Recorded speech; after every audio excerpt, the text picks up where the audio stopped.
Bitcoin. What's all the buzz about? You've heard about it online, on TV, from your friends. Everyone's talking about it. But what is it, really? And why is there so much noise around it? Welcome to the one video that will take you from a total beginner to someone who truly understands the Bitcoin.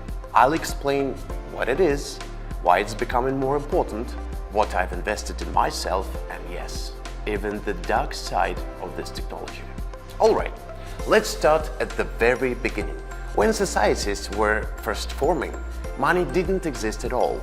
Let's call this stage one. The only way to get something was to walk up to someone and say, "Hey, I like your horse, let's trade it for my cow." But the problem with the system was obvious. Even if you were willing to part with your cow, the other person might simply not need a cow, and the trade would never happen. This is where money comes in. Stage 2. Coins made of precious metals like gold or silver. Everyone recognized their value. Do you know the British pound? It's called that because 1 pound literally equaled 1 pound of silver.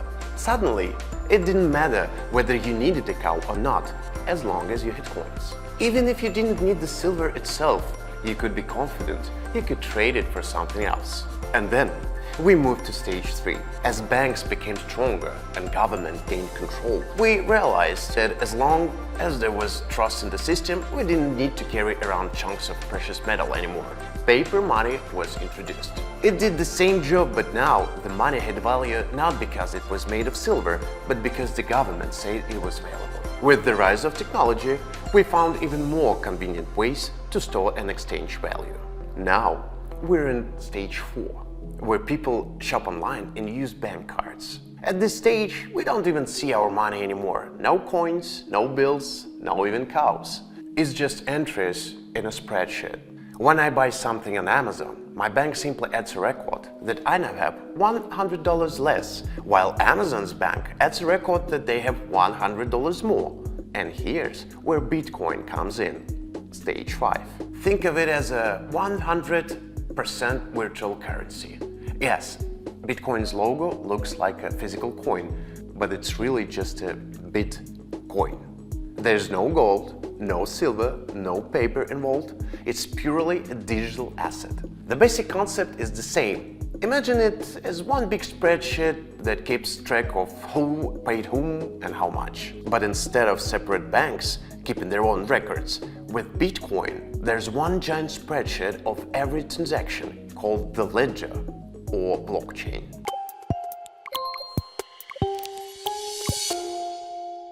So, why all the hype? Why is everyone going crazy about Bitcoin?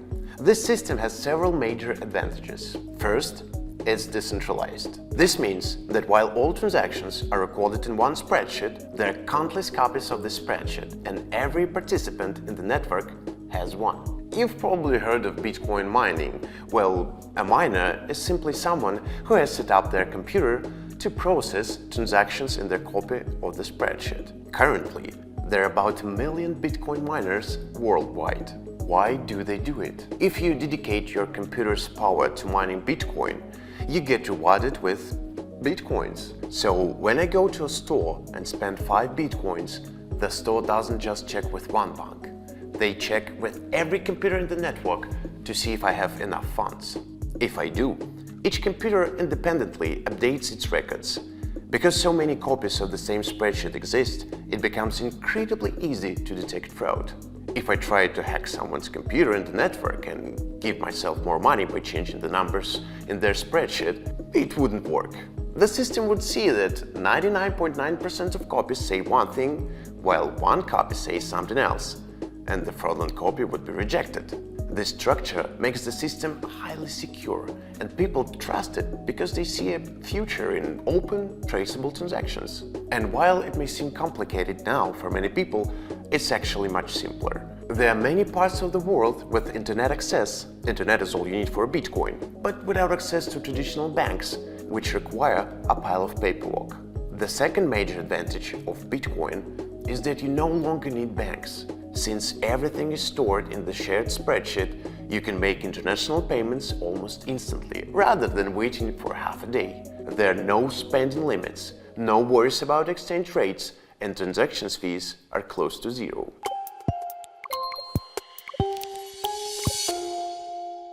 And now for the most interesting part. Bitcoin is called a cryptocurrency because it's secured by cryptography. One example of this is the blockchain. People often confuse Bitcoin and blockchain. Blockchain is not Bitcoin itself, nor is it a currency. Blockchain is simply a secure type of spreadsheet organized into blocks. Every time I pay for something with Bitcoin, the transaction is recorded as a block. Each block contains transaction data, who was paid and how much, a hash, a unique ID, and the hash of the previous block. The key point is that if anything in block changes, its hash changes too.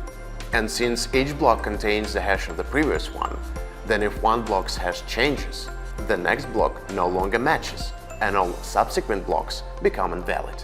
Now combine this with what we talked about earlier. 1 million users, each with their own copy of the blockchain. If I want to fraudulently create a transaction that pays me money, I have to not only alter one block and all the blocks after it, but do this on at least 500,000 computers worldwide. This is virtually impossible. But what about hacking someone's dollar account and sending money to yourself? That happens. And sometimes it's just guessing a 6-digit PIN.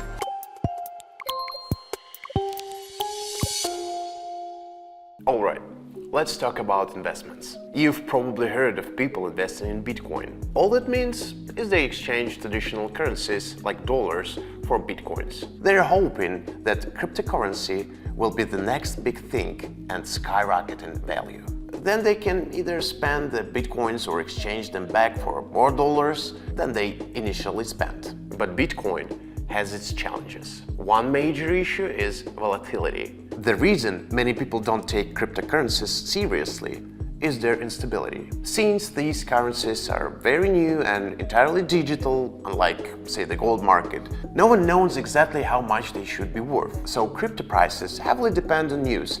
Positive news sends prices soaring, while a negative tweet from Elon Musk sends them plummeting. Another issue is that Bitcoin isn't yet widely accepted for payments. Yes, I can book a vacation or donate to Wikipedia using Bitcoin, but many companies are hesitant. Microsoft, Tesla, even Burger King are examples of companies that announced they'd accept Bitcoin, only to later back out. The third issue is environmental. Bitcoin security relies on transactions being verified multiple times on many computers. It's fair to know that such computational power requires a lot of electricity. Although, it can be argued that traditional banking uses even more electricity, that newer coins have more efficient technology, and that one day we'll use renewable energy for this. The fourth issue is the misconception that Bitcoin's lack of regulation makes it perfect for criminals. But the data tells a different story. According to chain analysis, only 0.34% of crypto transactions are linked to crime, compared to up to 5% of traditional monetary transactions. This is because there's a misunderstanding that Bitcoin is anonymous. In reality, it's pseudonymous. While your real identity isn't visible to everyone, your public key, a unique identifier, is permanently recorded in the blockchain for every transaction. Bitcoin is a technology that's changing how we think about money, much like how the internet changing how we think about information. Happy investing!